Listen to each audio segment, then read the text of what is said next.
things first here. We've got, these come stringed up with 9s. They're not the greatest strings. They've probably been on the guitar for like a year because they've been inside the box. So, this little sucker right here, little string winder. These things are super cheap. These are your best friend when it comes to doing this. Ooh, you don't want to go that way. Not all wimpy. Then, to make it easy on yourself, I always find it kind of easy to, you can either cut them one at a time, you can put them all together. There you go. For the, what do they say, ASMR crowd or whatever, now we have to peel off. We're going to peel off the plastic. You know, I find it funny that there are entire like web circles devoted to this like peeling of like people that like just sit and watch this. My daughter's 7 years old and she'll watch videos of people crushing things on the internet, just crushing them and doing stuff like this because people, I don't know, they find it amazing or something. This bolt is usually loose. Actually, this thing's tight. I can't even turn that with my hand. That is not loose enough to matter. It's plenty tight. You also don't want to wrench this stuff so tight that you go breaking a screw or a nut or something like that. You gotta kind of be a little bit cautious about that, especially with these import guitars, like the cheaper guitars, because they can have cheaper screws. And you know, you could run into a small issue. Now with this bridge, personally, these have spacers on. See, these screws suck. Those screws are terrible. I may actually just leave things the way they are. You don't want to like strip those screws because then, although can this grab? Yeah, these are gonna get stripped. You gotta be really careful with these screws because these screws are very easy to strip. You also don't want to break the guitar. That's as far down as you're gonna get those screws. I am locking this bridge anyway, because I don't even use a tremolo. So, I had read that if you want to let up a little bit on this, maybe you could. Because that's going to be so tight. You can't even use the tremolo even if you want to. So just, you can let up these screws. Just a little bit.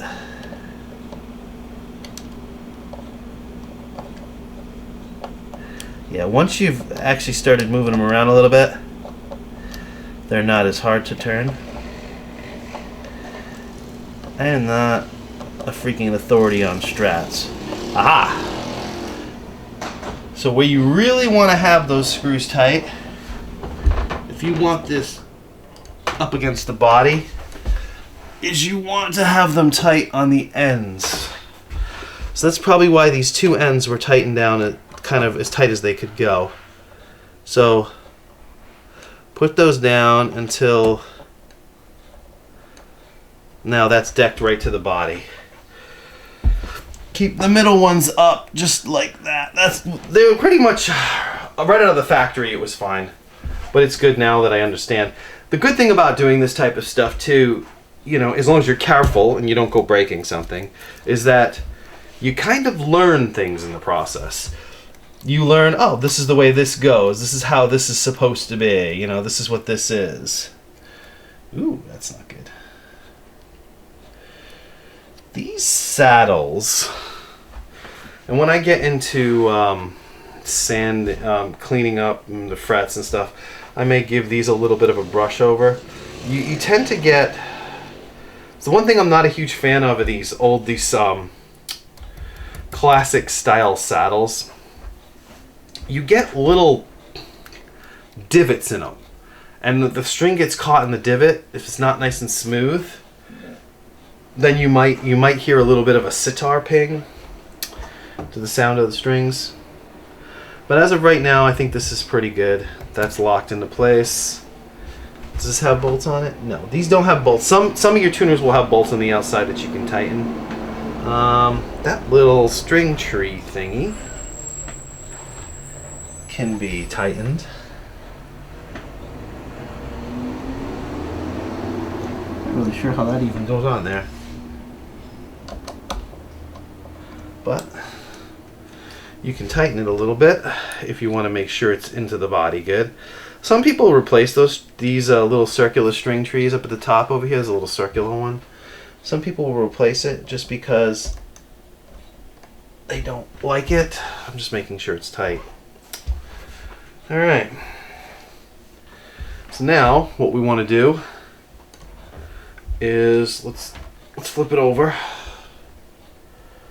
Work on tightening everything back here. We are going to take this plate off just to see what's going on underneath there. And we can peel the plastic off it while we're at it too. Since I got this right here, I am just tightening. I might be a little out of the camera's view here. Tightening these strap buttons, because those are always loose.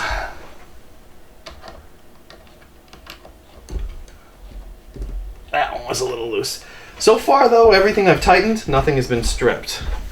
I can say that with Epiphone guitars, you end up with a lot of stripped screws right out of the factory sometimes. It's a little bit like annoying almost, because you end up with all these stripped screws all the time. I had a few. I had an Epiphone Hummingbird acoustic that had a couple stripped screws in it. Okay, so this back plate right here, this Squier back plate, which usually has a little sticker on it, but this one doesn't. I'm going to get that gunky sticker off afterwards too. What you want to do is you want to make sure these screws are nice and tight. I mean, you don't have to go crazy with it. These seem like they're tightened in really well. Yeah, a little bit of a turn, not much of anything really. Yeah, that's good. That's nice and solid. I'm not going to mess with that because the neck seems to be in good condition.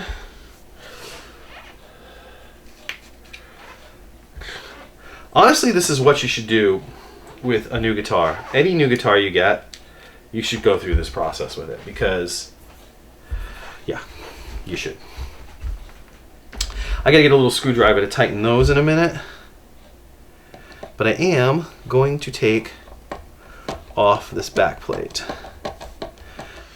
And like I said, some people just leave the back plate off because they like it better that way. I'm not gonna do that.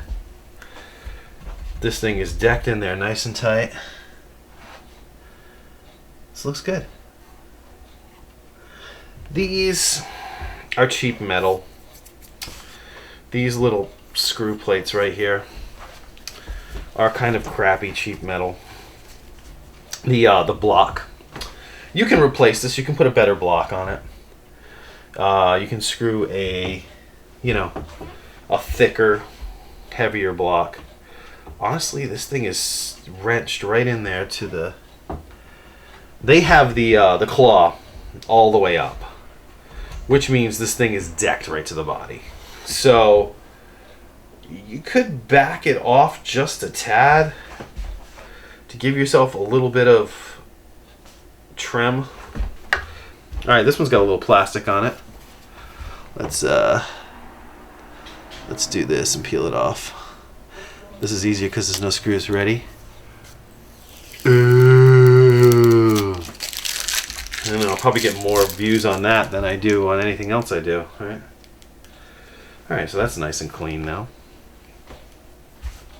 Alrighty. So this is fine. Everything is fine back here. I am going to go get a quick small screwdriver. Over here it says crafted in Indonesia, designed and backed by Fender. It has the serial number, which I'm not 100% certain how to read these serial numbers, but I knew how to read the year, and this is a 22. So this is 2022. The previous one that I had that was a bit of a problem was a 21. So, yeah. Look at that. Up here right now, what I'm doing right now is, you can't see too perfectly, but I'm just making sure that all the little screws on the tuners are tightened in nice and tightly. And that none of them are stripped, because that happens sometimes too. Honestly, this thing is in good shape. Screws are tight, everything's good so far. I'm actually kind of impressed. Now, your mileage may vary heavily on this as far as these Squiers are concerned, because I know from personal experience that you can definitely get a much worse Squier, no question. What we're gonna do now, since we've got this, you know what? Let's get this sticker off. Let's make this an all-inclusive, like 100% process here. I'm gonna take this little junk sticker off. I got some Goo Gone in the other room, and then I'll use that right now.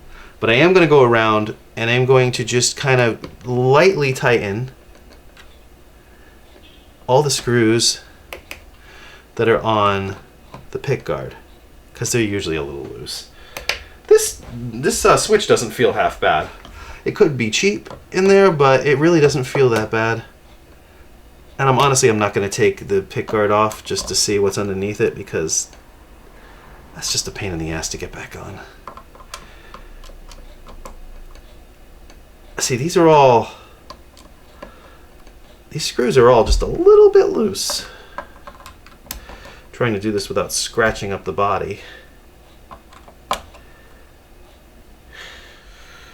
Now we are going to spray some of this this stuff that I'm using right here. It's like a Dunlop guitar polish and cleaner. Honestly, you can use any kind. It's not like you have to have any specific kind of guitar cleaner. I just suggest a semi-clean rag to clean your guitar with. Keep some cleaner rags, you know. Now what we're going to do is we're just going to give this kind of a once-over. Go over this whole thing. Especially since it's got this nice poly finish to it. Alright. I mean, look at all the time we've spent on this, and I haven't even gotten into the setup yet. This is a process, so let me just put it that way. It becomes a process. However, you know, it's not a bad thing to do. And what's nice about this this particular neck is that you wouldn't put, this is a maple neck, a poly finished maple neck. You would not put lemon oil on this neck. You could lemon oil like rosewood or Indian laurel or pau ferro, like all ebony. You could lemon oil that stuff. You know, these frets don't even really need much of a polish, but I am going to give them a little bit of a polish just because I'm doing it. I'm here. Might as well. Before we go any further on this, we are going to take out, I got these micro mesh polishing cloths. Now, you can get all different grits of these. I'll use the for just polishing the frets. It gives you this little card that tells you, like, you know, what it is, like the grit of the polishing cloths. I will use like a really high one, like a 12,000. Yeah, I got this. This one's 12,000. It's looking a little filthy because I used it to polish other guitars, but we'll use this 12,000 one, which is the purple one, which is really, it's a very fine. It actually feels smooth to the fingers.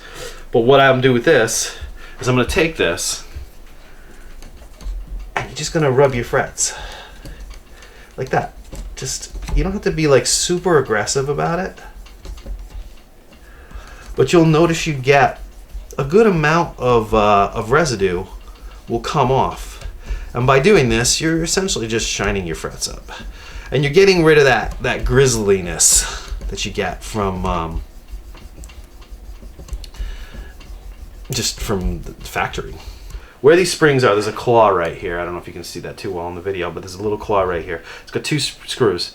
If I screw out those two screws, that's going to lower the tension on these springs, which are pretty tight right now. These springs are tight, and they're going right into this bar. And this is, you know, your tremolo system basically. So you loosen these strings, you're going to be able to use the bar, the whammy bar, like easier. It's not going to be so tight against the guitar. I mean, right now it is locked tight. So they essentially set these up from the factory. They come to you with the tremolo locked. So if you would pick up one of these guitars in the store and try to use the tremolo, you'd be like, oh my god, this tremolo is so hard. That's because that's the way they come from the factory. It doesn't mean that's the way the guitar actually is. It just means that's the way the guitar comes from the factory. Now these saddles down here, there were a couple of spots on these saddles. I'm going to run my polishing cloth, my little polishing thing, over this where the strings go on the saddles. So there were a couple spots on these saddles that were kind of nicked up. I'm sort of polishing the saddles, not really filing them. I'm more like just polishing them. I'm gonna start getting some strings on this sucker because that's where we are. I am putting Ernie Ball 10 to 46 strings on here, medium gauge.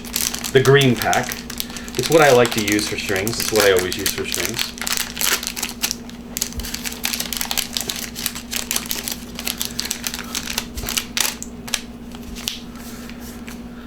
They're parts guitars, so they're, you know, you can replace everything. If you notice, everything is screwed on. Neck's bolted on, everything is screwed on. You start with a couple pieces of wood, and you just screw everything onto it. It doesn't get much simpler than that to kind of like mod something. And when you get into the pickups and stuff, you got to worry about some soldering. But honestly, if you don't want to deal with that, they have solderless kits now. Which I'm thinking that maybe when I get to that point, if I ever change any of these out, I might actually buy myself a solderless kit. Alright, so now we're going to get the strings on. This is how I restring a guitar. What you want to do is you want to, these tuning pegs are actually not that bad. They're easier. You get up here, the way that I would do it, is I go 2 string lengths. Okay? You see your pegs, your tuning pegs.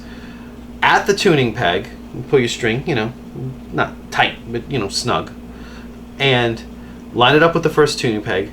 Go just above 2 pegs further down the line. Then you want to cut it. You can go. I do 2 pegs. 2 pegs is a good amount. All right. But once you cut these things, especially if you're doing these type of strings, it's a little hard to. You kind of stuck with it. There's a little hole in the middle.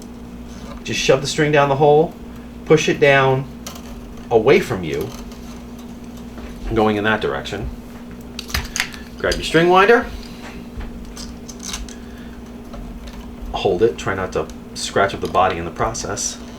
And what I'll do is I'll hold it down as tightly as I can to the neck, to the headstock, so that I don't, just so that you want to try to keep your windings nice and straight, because it'll help with the tuning on the guitar and whatnot.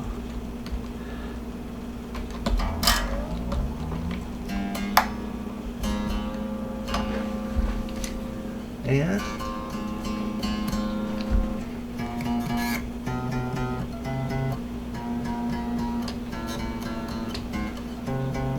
I'm actually getting less buzz from these frets than I was before. I think the higher gauge strings can do that actually, which is kind of nice. So we ran into an interesting issue here. This string tree is causing a sitar-like sound quality to the string. Hear it? You take it out of the string tree. There. So we're going to see if you can actually avoid the string tree on it. Is it the string tree or is it the string?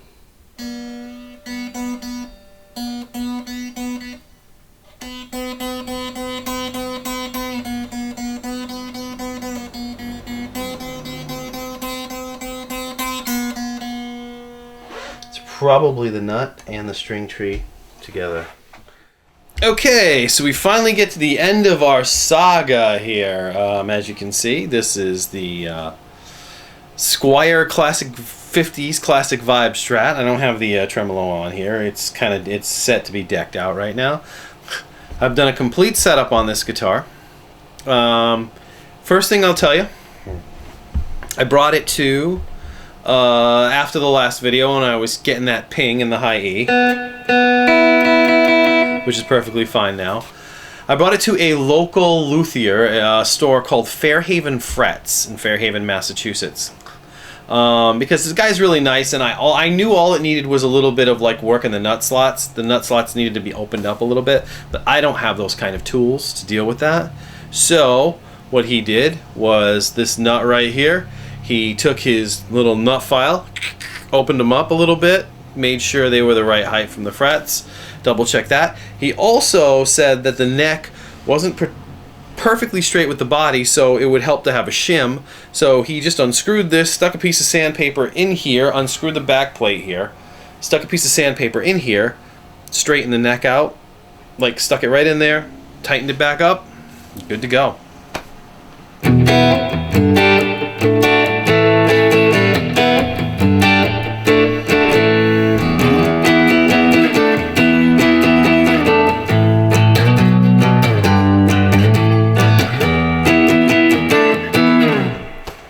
Alright, and so I came back and I finished the rest of the setup off camera because it was a bit labor intensive, and I didn't want to just have the camera running the whole time. So basically what I did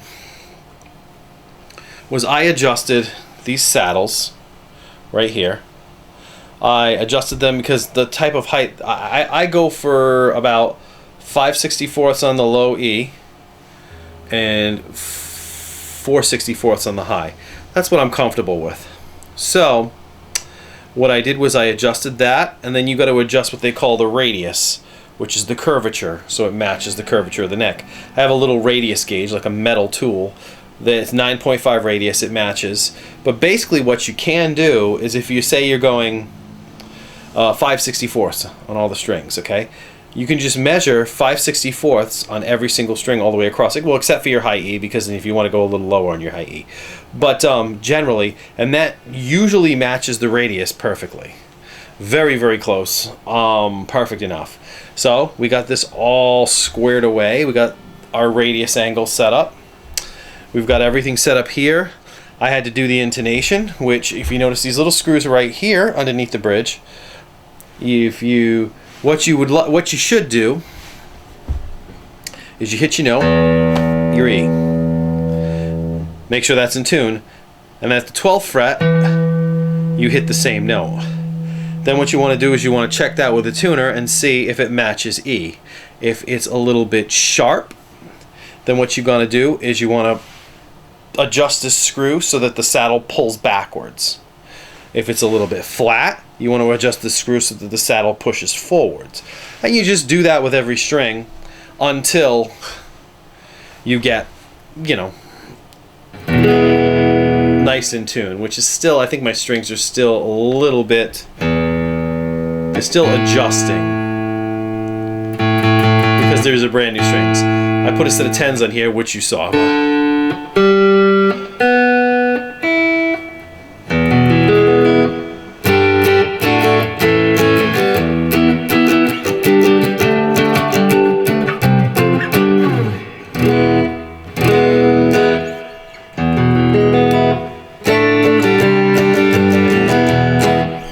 Looking good. Sounding good, looking good. Everything's cleaned up nicely on it. I'm running through the katana right now because I just wasn't gonna set everything up. I'm still gonna do a full review on this guitar with pedals and stuff. I'll use this for one of my reviews with pedals. The only other thing that I had to do was adjust the relief on the neck, and that involves using the truss rod. Okay. What you would like to do for that is you put a capo on the first fret, which holds it down. So essentially holds down your first fret.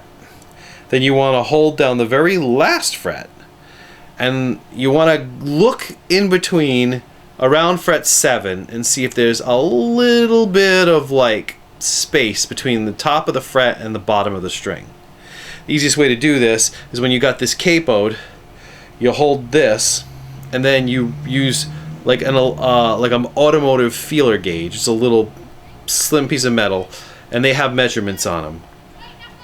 So this can be around 10 thousandths, which is 0.10. So you slide that in the string, and as long as it just slips right in there, string just barely touching, that's your neck relief. Your neck is curved. I mean, at a later date I'll probably get a little bit more detailed and all that stuff, but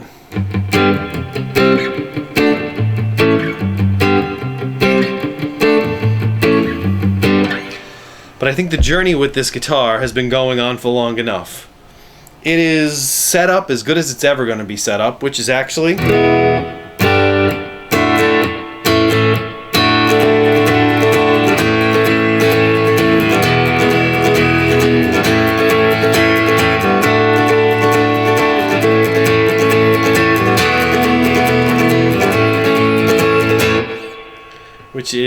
about as good as it's ever gonna be. Get it in our quack spot here.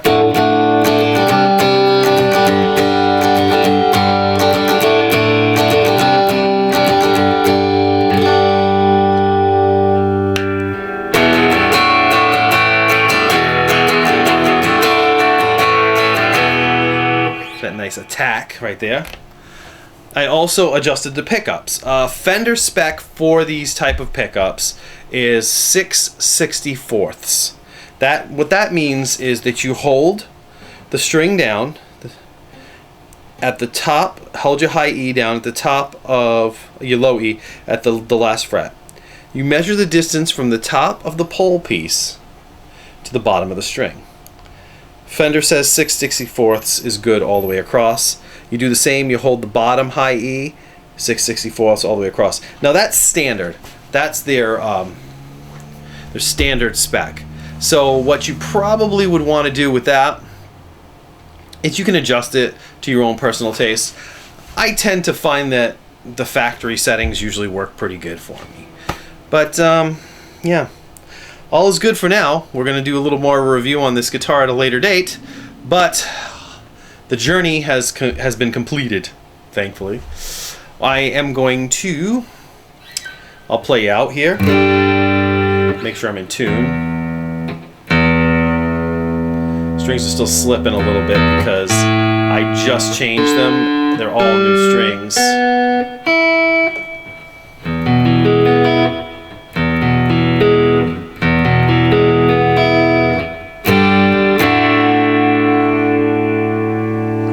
So let's see, let's jam a little bit here.